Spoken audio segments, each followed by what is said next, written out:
Halo para siswa, berjumpa lagi dengan saya Ahmad Priyatno dalam pelajaran ekonomi. Pada kesempatan kali ini kita akan pelajari materi persamaan dasar akuntansi. Sebelum kita mulai materi, terlebih dahulu marilah kita berdoa. Berdoa disilakan. Cukup? Pada pertemuan kali ini, kita akan mempelajari materi persamaan dasar akuntansi yang merupakan materi perhitungan. Kalau sebelumnya materi akuntansi sebagai sistem informasi merupakan dasar atau pengantar untuk memasuki akuntansi, sekarang kita mulai mempraktikkan di dalam akuntansi itu ada perhitungan. Tapi tenang saja, dengan belajar bersama, perhitungan pun akan lebih mudah. Jangan takut dulu, kita harus tetap semangat. Apa itu persamaan dasar akuntansi? Persamaan di dalam akuntansi yang dimaksud ini adalah persamaan di sisi harta sebuah perusahaan dengan sisi utang dan modal. Sisi harta ini mempunyai nama lain aset atau aktiva. Di sisi yang sebelah kanannya adalah pasiva yang terdiri dari utang dan modal. Dalam hal tertentu modal saja, namun dalam perkembangannya biasanya muncul utang atau yang mempunyai nama lain kewajiban dan liabilitas. Sedangkan modal mempunyai nama lain ekuitas. Jadi, persamaan dasar di akuntansi adalah harta sama dengan utang ditambah modal. Artinya, harta yang kita miliki atau harta yang perusahaan kita miliki merupakan atau terdiri dari modal yang dimiliki perusahaan ditambah utang perusahaan.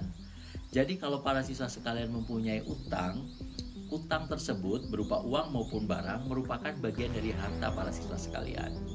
Jadi kalau ada perolehan atau harta yang diperoleh dari utang itu juga merupakan bagian dari harta kita.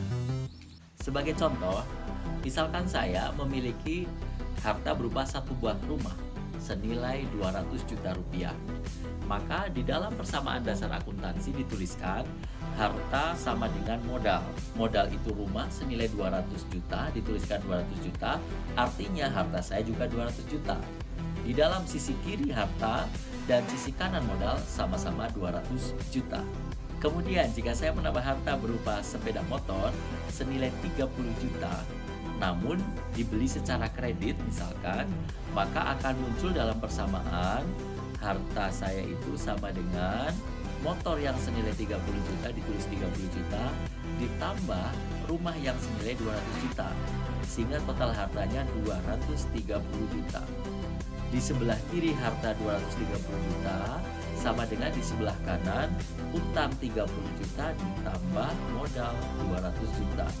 Itu sama antara sisi kiri dengan sisi kanan sehingga disebut persamaan dasar akuntansi. Harta saya berupa rumah dengan sepeda motor, nilainya semuanya menjadi sebuah harta.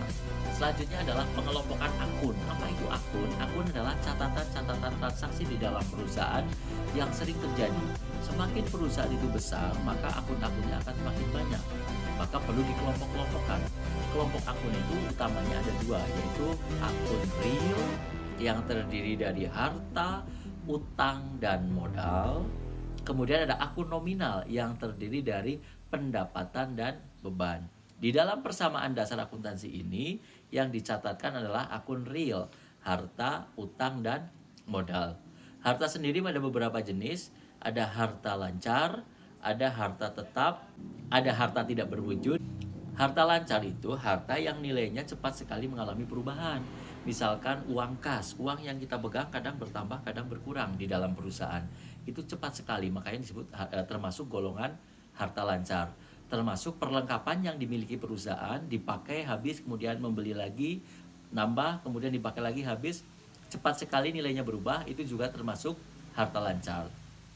Sedangkan harta tetap itu harta yang nilainya cenderung tetap atau berubahnya dalam jangka yang lama. Misalkan kendaraan, peralatan, gedung, ruangan, atau ruko, itu adalah contoh-contoh dari harta yang nilainya tidak cepat berubah sehingga disebut harta tetap. Walaupun di akhir periode biasanya mengalami penyusutan nilai. Kemudian harta tidak berwujud adalah harta yang tidak berwujud dalam benda-benda, melainkan dalam bentuk yang lain seperti merek dagang, Merek-merek yang terkenal merupakan sebuah harta yang dimiliki oleh perusahaan karena lebih dikenal oleh para pelanggan. Ada juga nama baik perusahaan atau goodwill juga merupakan harta tidak berwujud. Kemudian utang, utang ada beberapa juga, ada utang jangka pendek yang kurang dari 1 tahun, ada utang jangka panjang yang lebih dari 1 tahun. Kemudian ada modal, kalau modal adalah kekayaan yang dimiliki oleh pemilik perusahaan yang diberikan kepada perusahaan untuk menjadi modal dari perusahaan tersebut. Kalau akun nominal itu akun yang dicatatkan di dalam perusahaan, yaitu berupa pendapatan. Semua uang yang masuk ke perusahaan itu menjadi pendapatan. Dan yang kelima adalah akun biaya, akun beban, yang merupakan biaya-biaya yang dikeluarkan oleh perusahaan untuk kepentingan usaha maupun non-usaha yang berkaitan dengan perusahaan.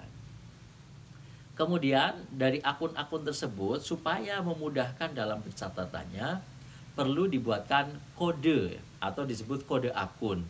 Ada beberapa cara memberikan kode akun. Yang pertama adalah kode numeral menggunakan angka, kode desimal menggunakan beberapa angka, kemudian kode mnemonik menggunakan huruf. Ada juga kodenya menggunakan kombinasi antara angka dan huruf, sehingga merupakan campuran dari angka dan huruf. Lebih jelasnya kita bisa lihat tayangan tentang kode akuntansi dengan desimal atau dengan numeral blok sebagai berikut.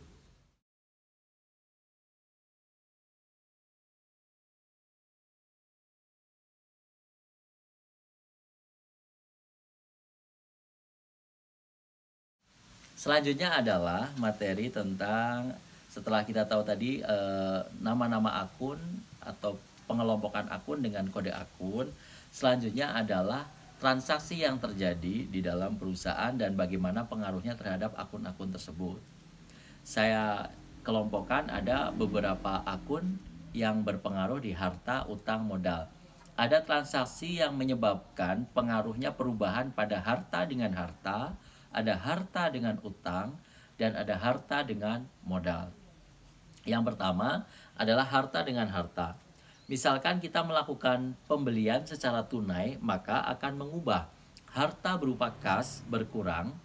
Kemudian pembelian perlengkapan atau peralatan secara tunai itu hartanya berubah menjadi perlengkapan atau peralatan. Misalkan perusahaan memiliki uang kas 9 juta rupiah, kemudian digunakan untuk membeli peralatan 7 juta rupiah.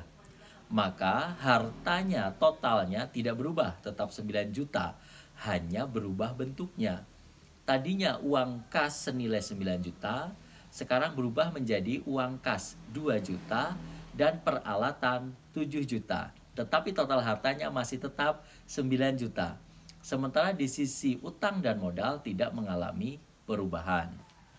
Berarti antara sisi kiri dengan sisi kanan tetap sama, yaitu 9 juta. Di sisi kiri di kas dan peralatan, di sisi kanan berupa modal. Itu salah satu contoh transaksi yang mengakibatkan perubahan sisi harta dengan harta. Kemudian yang kedua adalah yang mempengaruhi akun harta dengan utang.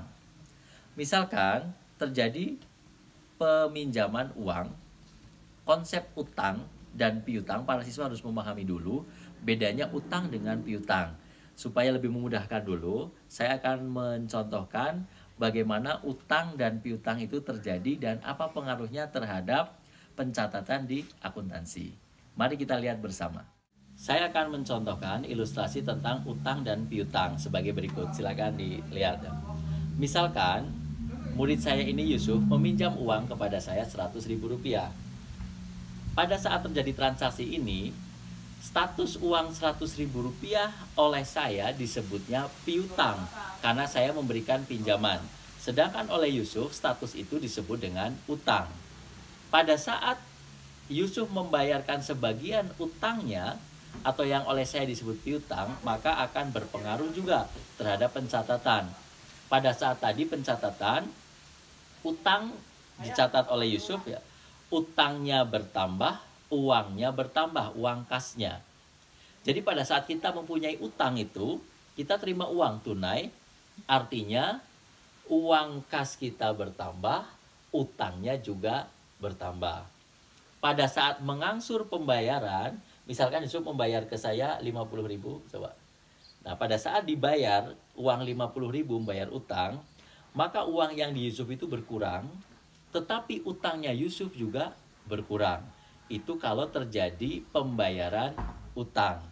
Dari sisi saya, kalau terjadi pembayaran piutang sebagian, tidak seluruhnya, maka uang kas di saya bertambah, piutang saya berkurang senilai Rp50.000.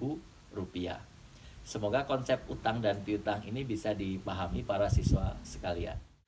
Selanjutnya adalah transaksi yang berpengaruh terhadap akun harta dan modal. Contohnya pada saat pemilik menyetorkan modal terhadap perusahaan, maka akan dicatatkan modal bertambah, kas juga bertambah, sehingga harta kekayaan perusahaan bertambah. Dan harus diingat, sesuai dengan prinsip entitas ekonomi, kekayaan perusahaan harus dipisahkan dengan kekayaan pemilik. Saya contohkan, misalkan saya mempunyai uang Rp110.000. Pada saat saya sebagai pemilik perusahaan menyetorkan modal kepada perusahaan senilai Rp100.000, maka Rp100.000 ini sudah menjadi kekayaan perusahaan, harus terpisah dengan kekayaan pribadi saya.